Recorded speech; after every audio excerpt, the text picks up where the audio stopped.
ఒక పని మీద ఒక వ్యక్తి మీ దగ్గరకు వచ్చినప్పుడు ఆ పని అవుతుందో కాదో తెలియదు, కానీ వెల్కమ్ మాత్రం చాలా గొప్పగా ఉంటుంది, బాగా రెస్పెక్ట్ఫుల్గా ఉంటుంది, వచ్చిన వ్యక్తిని చాలా గౌరవంగా మాట్లాడతారంటారు.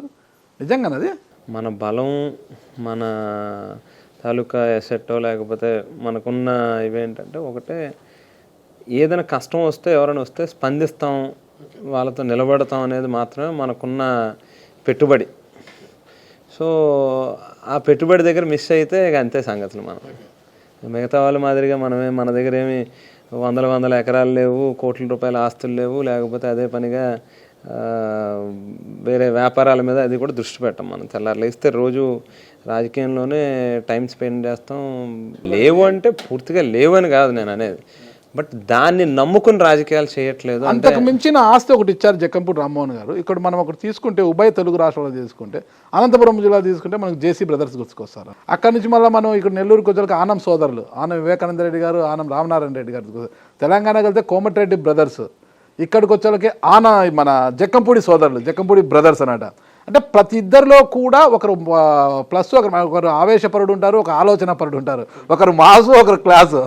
ఇక్కడ కూడా ఈ ఇద్దరిలో ఎవరు మాసు ఎవరు క్లాసు అంటే ఏమంటారు మీరు? అంటే గణేషే ఊరమాసే అనాలి. ఉత్తమాసు కూడా కాదు, ఊరమాసు.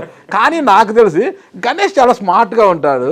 మీరు చూస్తే మీ కటౌట్ చూస్తేనే ఊరమాసులా కనిపిస్తుంది నాకు. మీరు అడిగిన ప్రశ్నే అన్న, ఎవరు ఆలోచన పరుడు ఎవరు ఆవేశపరుడు అది చెప్పండి. అంటే ఇద్దరిలో నేను గణేష్ మాసన్ అంటే దాని అర్థం రెండు నేనే కదా. అందుకేనా ఈరోజు ముద్రగడ పద్మనాభ దగ్గరికి గణేష్ని పంపించారా? నేను పంపించలేదన్న, గణేష్తో బాగా అటాచ్మెంట్తో ఉంటాడు పద్మనాభం గారు. మాకు కూడా పెద్దే, బట్ గణేష్ రెగ్యులర్గా టచ్లో ఉంటాడు. గణేష్కి బాగా యాక్సెస్ ఎక్కువ, సో అందుకే గణేష్ మాట్లాడు. ఇంత పెద్ద సోదరులు అంటే జేసీ బ్రదర్స్ అంటే చిన్నవాళ్ళు కాదు, ఆనం సోదరులు అంటే చిన్నవాళ్ళు కాదు, కోమటిరెడ్డి బ్రదర్స్ అంటే చిన్నవాళ్ళు కాదు. అంటే మీరు ఇంకా దాదాపు 4-10 వయసు కూడా రాలేదు మీకు.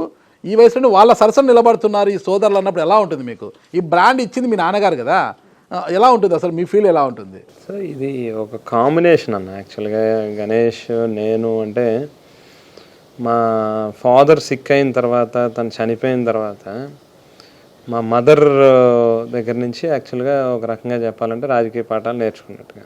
తాను కూడా ఆల్మోస్ట్ ఫాదర్ ఉన్నప్పటి నుంచి కూడా రాజకీయాల్లో, ఆల్మోస్ట్ మ్యారేజ్ అయినప్పటి నుంచి కూడా రాజకీయాల్లో ఉన్నారు, యాక్టివ్ పొలిటీషియన్ తను కూడా.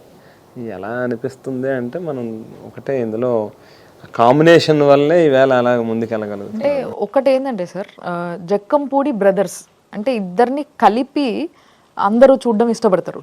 కానీ ఈ మధ్య జనాల్లో వినిపిస్తున్న మాట ఏంటంటే, జక్కంపూడి గణేష్ గారు కూడా ఇంకెక్కడి నుంచో టికెట్ కోసం ప్రయత్నిస్తున్నారు, అడుగుతున్నారు అనే మాట వినిపిస్తుంది. టికెట్ వారైతే ఇంట్లో నడుస్తుంది గట్టిగా. ఈవేళ గణేష్ నాకు కావాలి, నేనే పోటీ చేస్తా అంటే నేను వెనక్కుంటా, తను ముందు పెడతాను. గణేష్ అభ్యర్థిని చేసి మీరు బ్రహ్మాండంగా. ఇందులో ఒకటే అన్న, గణేష్ బంపర్ ఆఫర్ చూసుకో. ఇదేం పదవుల కోసం పరిగెడుతున్న ఇదేం కాదు. మనకు అవకాశాలు అనేది ఉన్నప్పుడు మనం ఒక ఎమ్మెల్యేగా అయితే మనం చేసే సేవలు, మన తాలూకు ఆలోచనలు ఇంకా కాస్త విస్తృతంగా చేయొచ్చు. ఇంకా ఇంకొక అడుగు పైన ఉంటే ఇంకా కాస్త ఎక్కువ చేయొచ్చు. ఎవరో ఒకరు ముందుంటే అందరం సర్వీస్ చేయొచ్చు అనేటువంటి ఉద్దేశమే తప్పితే ఇందులో ఏదో నేనే ఉండాలి ఇంకొకరు కాదు అనేది ఇందులో లేదు అసలు.